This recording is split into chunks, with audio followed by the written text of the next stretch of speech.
going to Minneapolis, going to Minnesota, being a team of clergy who want to shrink the distance between all of our separate communities across America and Minneapolis that right now is under occupation. So I responded to the call and really looking forward to just standing alongside folks across the country that just want to say you guys are not alone. We see you as part of our backyard, that's all.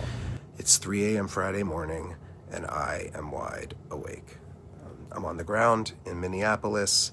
The atmosphere is unlike anything that I have ever experienced. What we are seeing is a paramilitary occupation. ICE agents now outnumber local law enforcement 3-1. It is a siege. This is not normal law enforcement. We're seeing kids being detained on their way to school or way home. Just this week, a 5-year-old boy named Liam Ramos was taken from his own driveway after preschool. Agents told Liam to knock on his own door to see if his mother would come out before scooping him away and making him disappear with his father. Neighbors offered to take care of him. ICE refused, and they took him away anyway. And we're seeing reports of agents pepper spraying witnesses. You can, not just reports, videos, verifiable. It's as undeniable as the murder of Renee Good of blessed memory.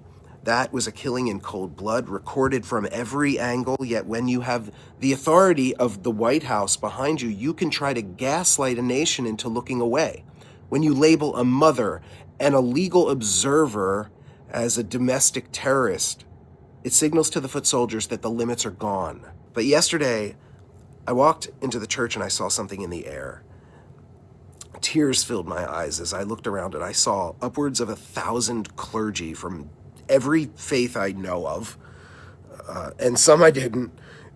Different robes, different colors, all seeing each other as siblings. 2 busloads of us went to what's called the Immigrant Corridor in Lake Street and the area around there. We went to patrol, to witness, to cover the ground with whistles and phones. At one moment, 2 of us caught sight of a pack of ICE agents harassing a pregnant woman, threatening to abduct her.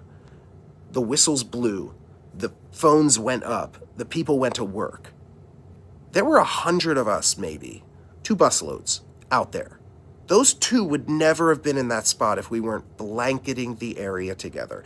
And that made me think about the image of a blanket. And our prayer, Hashkivenu, where we ask God to spread over us a shelter of peace. Anyone who says that we can't make a difference needs to focus their attention on the threads of their favorite, warmest blanket.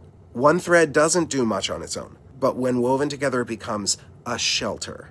Today, at the time that I'm going to post this, it's going to be negative 20 degrees.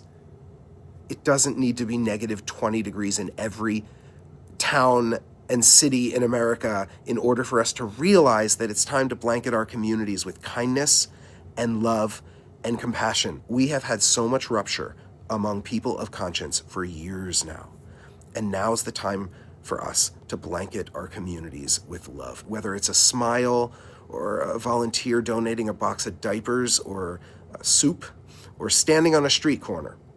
Everyone is a part of this blanket. We're not arguing policy anymore.